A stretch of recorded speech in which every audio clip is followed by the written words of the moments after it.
Welcome to Leyin Speak YouTube channel. Thanks for watching. Please don't forget to subscribe. Lovers all over the world, welcome to our YouTube channel. Gẹ́gẹ́ bí ẹ ti mọ̀ pé a máa ń fún yín ní update nípa tó bá ń ṣẹlẹ̀ throughout the world. Update eléyìí tí a tún mú wá fún yín.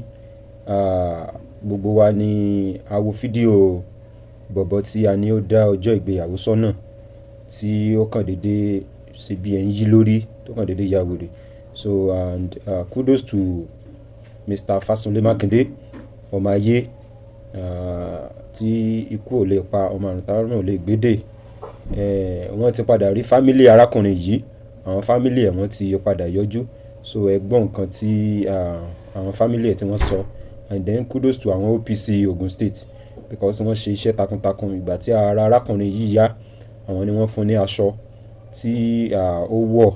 So àwọn ni wọ́n pe Mr. Fasunle Makinde tí ó fi di wípé Mr. Fasunle Makinde share sórí page wọn tó fi di pé àwọn náà àtún bá wọn tún share because ọ̀nà tí a lè gbà ran arákùnrin yìí lọ́wọ́ náà nìyẹn.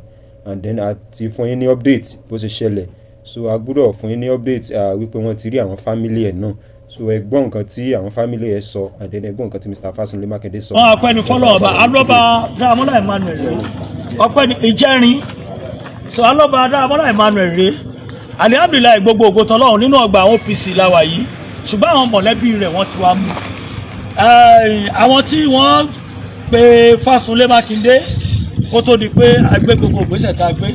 Brother, kí lorúkọ tí ẹ dárúkọ yín? Orúkọ mi ni ẹ sọ̀rọ̀ sókè. Orúkọ mi ni Ọ̀gbẹ́ni Adésínà Òjó. Ọ̀gbẹ́ni Adésínà Òjó? Bẹ́ẹ̀ni. Láti bó ni ọ̀rọ̀ arákùnrin yìí ṣe rí kó tó di pé gbé wá bí? Bó ló ìṣẹ̀lẹ̀ kó tó di pé ẹ pè ní? Nǹkan tó ṣẹlẹ̀ ni pé láti bí ọ̀sẹ̀ bíi méjì kan láti máa rí ní roundabout tó wà ní Kẹ́díwò Ọmọlúwàbí. So nígbà tó máa fi di Thursday la kọ̀ rí pé ó ti sàn. Èmi ò tiẹ̀ mọ̀, èmi kọ́ dé bẹ́ẹ̀ láàárọ̀ ní fẹ́ park mọ́tò ni ọmọ àrẹ pẹ̀lú ọmọ mẹkáníìkì kan nìyẹn sọ pé ọ̀gá pé kí n súnmọ́ ọmọ yẹn pé ara ẹ̀ máa ti yá àmì nírọ̀ mo dẹ̀ súnmọ́ lóòótọ́ ó bá a sọ̀rọ̀. Gbogbo ògo t'Ọlọ́run ni. pẹ̀lẹ́pẹ̀lẹ́ lọ́wọ́. Kí lorúkọ tí ń sà? Ìdòwú Adélani. So ẹ̀yin náà pẹ̀lú ṣe ìrànlọ́wọ́ Aloba Emmanuel bí? Àbí? Bẹ́ẹ̀ni sà. Ok, báwo ló ṣẹlẹ̀?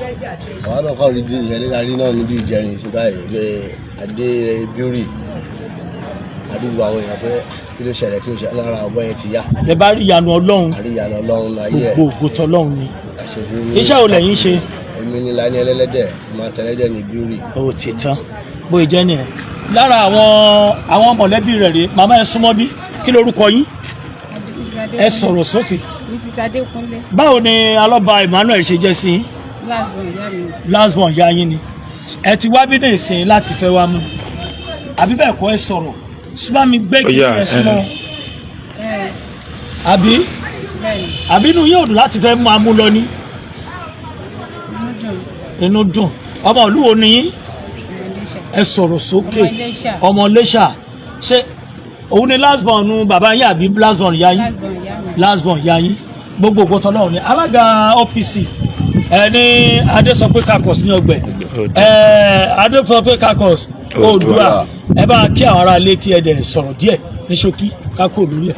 A kí gbogbo ará ilé àdèkí gbogbo àgbáyé láti iṣẹ́ kìtìkìtì méje tí àwa náà ṣe ní ọgbẹ ní Abẹ́òkúta lórí Aloba tí wọ́n pè wá fún Emmanuel tí wọ́n pè wá fún tí adẹ̀ sùúrù tá a dúró tí wọ́n tá a mú but nísìnyí àwọn fámìlì ẹ̀ wọ́n ti fẹ́ wá gbà adẹ̀ ti fẹ́ fà lé wọn lọ́wọ́ láti àsìkò yìí kí àwọn ọmọ àgbáyé kí wọ́n lè rí i pé àwọn OPC adé sọ pé àti fà lé àwọn ẹbí ẹ̀ lọ́wọ́. Àwọn ẹbí ẹ̀ ti mú o. So ẹbí ẹ̀ ti mú lọ bẹ́ẹ̀. Bó ṣe jẹ́ ni àwọn ẹbí ẹ̀ ti fẹ́ máa mú lọ báyìí. Bó ṣe jẹ́ nìyẹn. Akànnìsọ ajóyè yín pé etí tó bá gbọ́ àlọ́ dandan ni kó padà gbọ́ àbọ̀. Gbogbo ògo t'Ọlọ́run ọba ni o. Ẹ túbọ̀ máa bá a fàdúrà ran Aloba Emmanuel lọ́wọ́ kára ẹ̀ túbọ̀ yá jù báyìí lọ. Ara rẹ̀ ò dẹ̀ yá jù báyìí lọ. Lágbára lọ́wọ́ Ọlọ́run ọba òkè á bá a fún lálàáfíà tó pọ̀ jẹ́lé yìí lọ. Bó ṣe rí nìyẹn. Mákindé Fasunle lórúkọ tèmi. Ọmọ ayé tí kò gbọdọ̀ pátárò gbọdọ̀ gbédè.